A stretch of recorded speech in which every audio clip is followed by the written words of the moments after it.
The Call continues from generation to generation with Don Gessner from Gessner Ministries, a podcast dedicated to exploring the uniqueness of a person's call to ministry.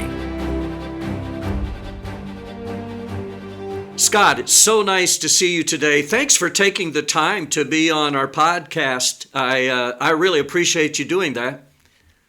Yeah, Don, great to be here, fired up. Oh, well, that's always an encouraging thing when somebody's fired up about the subject matter.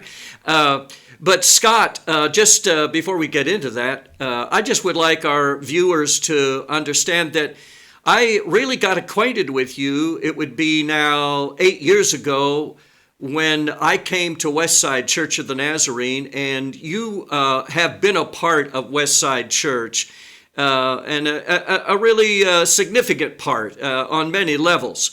And I have enjoyed getting to know you and to understand who you are, maybe not as much as I would like, but hopefully today I'll even discover more about that. And the podcast is about the call, and I want to explore with you the story about your call, because for one thing, I was excited when we think of the call many times in the context that I'm doing these podcasts in.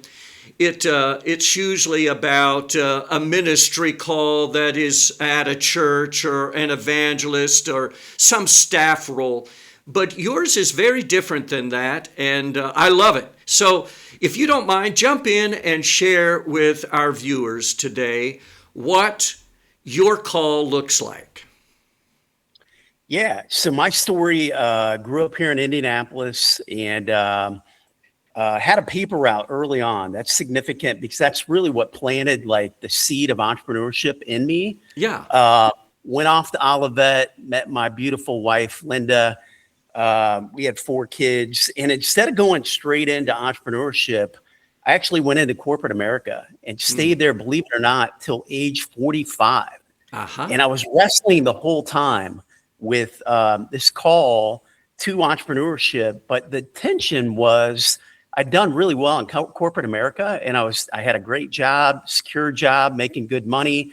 But in the back of my mind, I always felt like God had something different for me. Mm-hmm. And finally, at age 45, jumped off the cliff, had more expenses than ever. You can imagine. I had a kid going off to college. We had 4 kids. Yeah. But I dove in.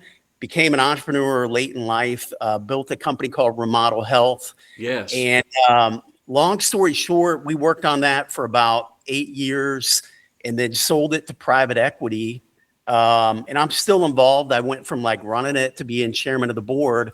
But then I found myself in another juncture where I could do, I was retired, like pretty early age. Yeah. And I could do whatever I want. And like you, I love golf. And I thought, I'm going to play a lot of golf. Yeah. I'm going to play a lot of pickleball. I'm going to play a lot of tennis, and I'm going to travel.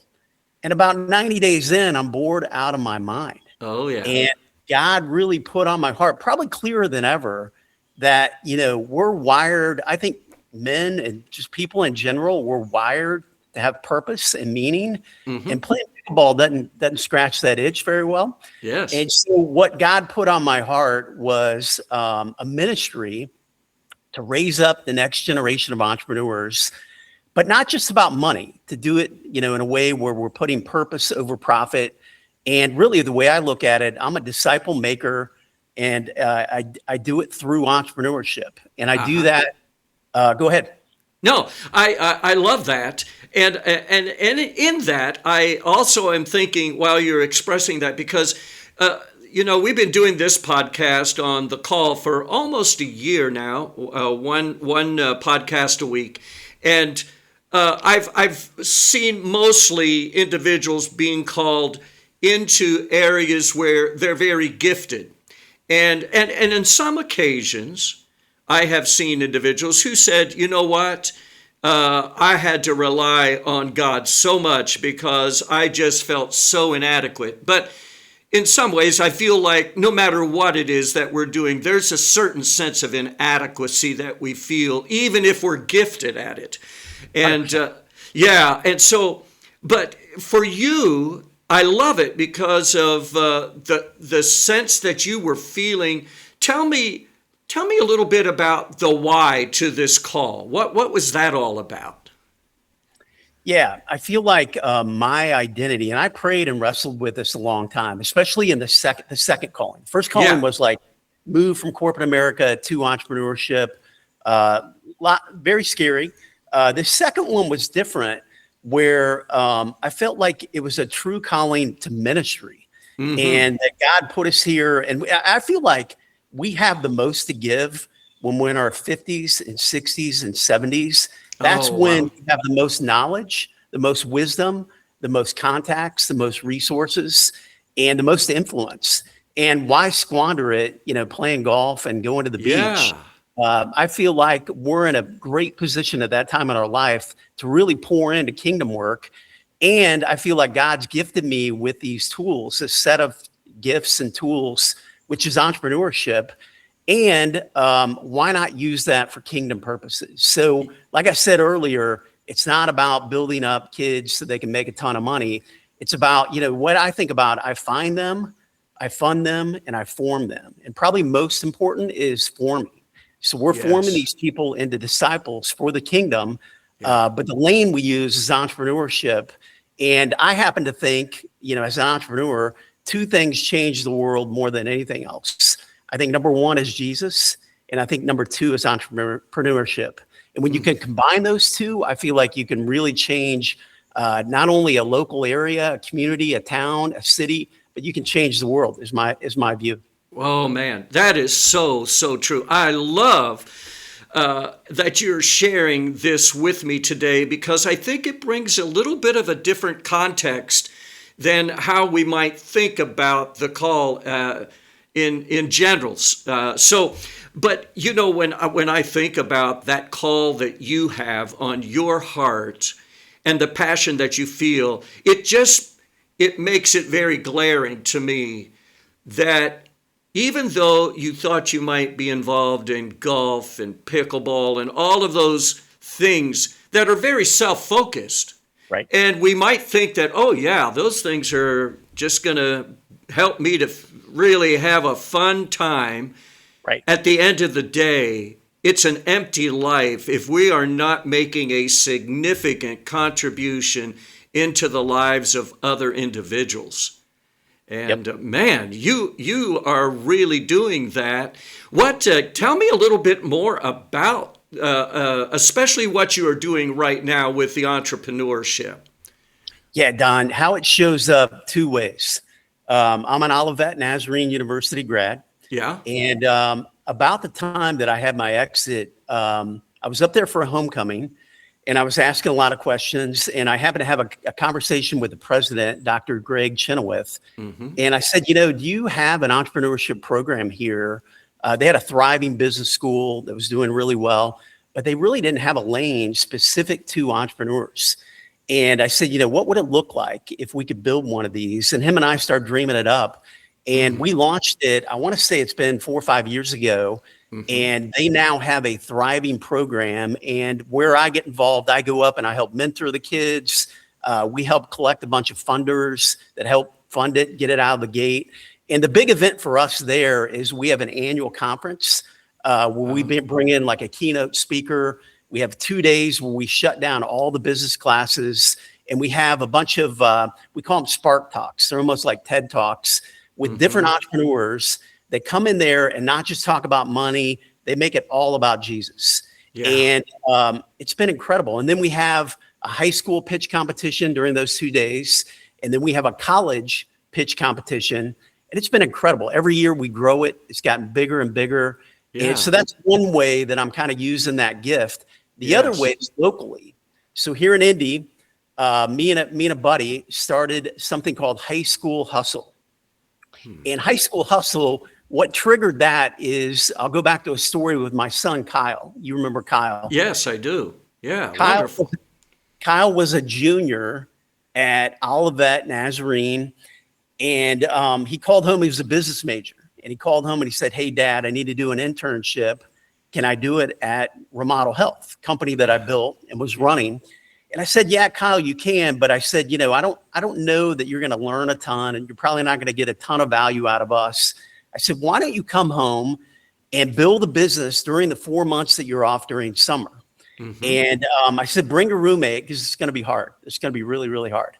And they came home, him and Cameron Delbridge, his roommate. They stayed in our house. Cameron slept in the basement. They built a pressure washing business. And they both made like a few $1,000s, and they built a website. They ended up getting like 12 5-star reviews. They learned QuickBooks. They did door knocking. They did yard signs. They tested Facebook. At the end of the summer, they both said, we learned more about business in 4 months than we learned in 4 years. And that's not a knock on Olivet. That's not the point. Oh, no. I happen to believe you learn by doing. Oh, yes. And you learn more by going out and trying things, failing, making changes and iterations, and getting back up and having the grit to do it again and do it again. Do it again. It's entrepreneurship, literally. Wow. And so what happened is Jay Height, about that same time, Jay that runs Shepherd Community, thriving nonprofit here in Indy that was actually launched by Westside. He called me about that same time, and he said, hey, we've got programs for education, for mentoring in all areas, but we don't have anything to mentor these underprivileged kids that need to learn about entrepreneurship. And so year one, that's what it looked like, Don. We came in and we had 15 kids that were given to us by Shepherd and another nonprofit called Elevate Indy. They're both kind of on the inner city of downtown Indy. And the goal was, out of these 15 kids, how many can we get during the summer to build their first business and make $500? And out of 15, we got 10 to do it. More importantly, the top kid made 25 grand in one summer doing pressure. That is amazing. And so anyway, that was year one. I then had a partner come join me, a guy named Peter Servas. And he said, hey, why don't we partner up and try to scale this and go all over the state? Last year, what it looked like, we had 4,000 kids competing across the state of Indiana. We gave away, the big deal we do is every summer we have a summer competition. And what that looks like, it starts June 1. It runs through August 1. Doesn't conflict or compete with like school or band or sports. And kids track on this big leaderboard their sales for whatever they're doing. It usually is like car detailing, pressure washing, lawn mowing, house cleaning, window washing, things like that, home services, babysitting. And the kids compete on a big leaderboard for their sales during the summer. And we give away, last year we gave away 100 grand to the top 10. And then any kid that exceeds $2,500 gets a $500 grant. And all along the way, we're pouring into them with mentoring and telling them about Jesus as much as we can. Yeah, I'm telling you what, Scott, I am so excited just listening to you. Obviously, you're being very successful at what you are doing. That I'm confident of. But some of the adjectives that were coming to my mind about what you are doing is holistic. It's practicality. It's intentionality. I'm just excited to see how God is using you to impact young people in a very substantive way. I mean, you're not just bringing them in for a seminar and then saying, wow, I feel good that I've given you this bit of knowledge and now go out and do it. But it's so holistic.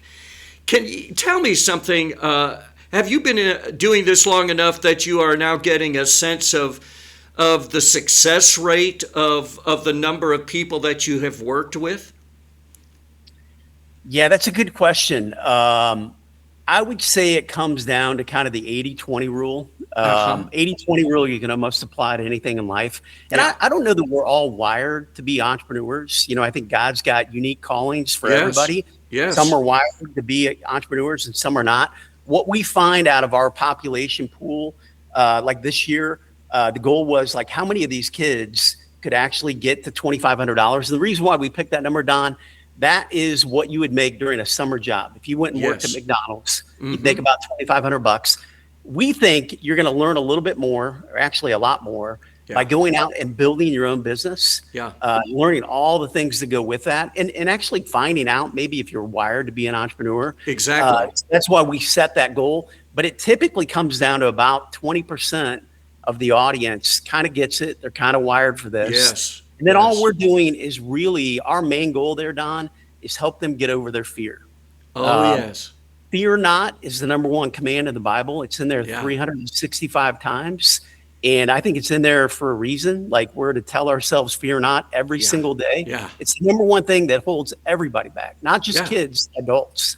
And all we're doing is we're creating environments and spaces and competitions to help these kids get over their fear.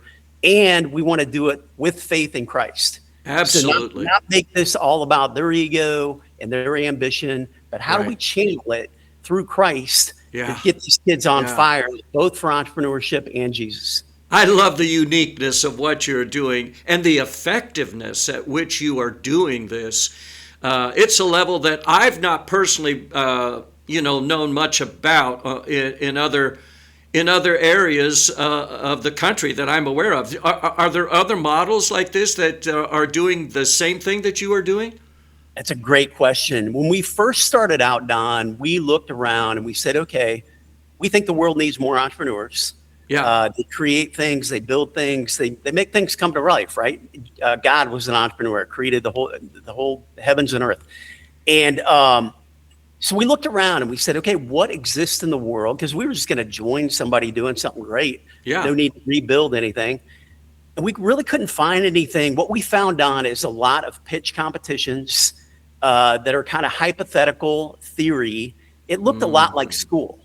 And we said, what exists in the world that's learning by doing? Kind of what Kyle did that summer.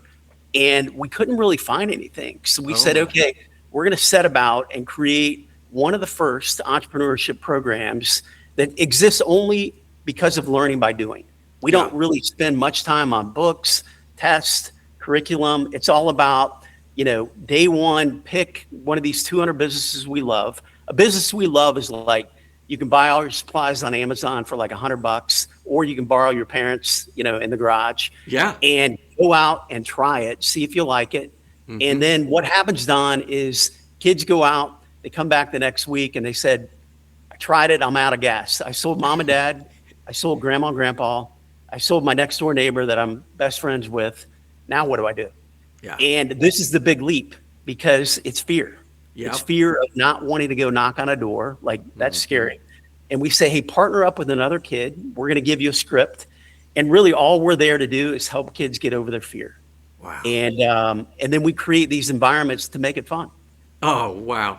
So, Scott, let me ask you one more question. And this doesn't necessarily pertain just to the call that you are involved in here, but anyone who is trying to discern what it is that God might be asking them to do. In a general sense, what are some thoughts that you would provide to that person, just in a general way? Yeah, I think where my mind goes first on is your identity. And I mean a little bit further than identity. We're all children of God, and our first identity should be in Christ. Yes. But beyond that, I happen to believe God has wired all of us uniquely, and he's put us here to prepare us for kingdom work. And I think we need to do a little bit of soul searching, a lot of praying, and say, hey, God, what is it that you've wired me uniquely to do? I think we're going to thrive when we're in that area of our calling, our giftedness, our uniqueness. And then the biggest thing is the same thing we're trying to tell our kids. Once you figured out, okay, how am I a little bit different? And what that means to me is, what do you love to do? When you're doing it, time flies by. You feel like you're almost in this flow state. You're seeing fruit. I think God, it's in scriptural, like we're going to see fruit in the areas where, Absolutely. We have our giftedness. And then actually start taking courageous, obedient action. And this is where most people fall down, because God never comes and says, okay, Don, here's the whole playbook. Here's the whole blueprint. That never happens, right? No. Even the Bible, it's generally one courageous step. Yeah. And that's scary, And it's usually like it requires a lot of faith and it requires a lot of risk. Yeah. And I would argue most people never take that step, but it's by taking that step that God opens the door and shows us the next step. Yeah. And Yeah. it's like, I like to use business language. I feel like that's God's flywheel. The flywheel is one step. He's going to show you more light. The next step, show you more light. The next step, show you more light. And you got to keep saying yes to Jesus. Absolutely. It's just very simple, isn't it? It's obedience, but in the midst of our obedience, it requires faith. And sometimes that faith element, there's fear associated with it. And so, wow. You know what, Scott? I so appreciate you taking the time today. This has been so good. And I can't thank you enough for doing it. But may God just continue to bless you and just impact more and more lives for Christ in the way that you're doing it. Appreciate it, Don. Thanks for having me on. Absolutely. We'll talk to you soon. Yep. Take care. I hope the stories of the call to ministry will inspire you. Please take a moment to like and hit the share button as we prepare for the next episode.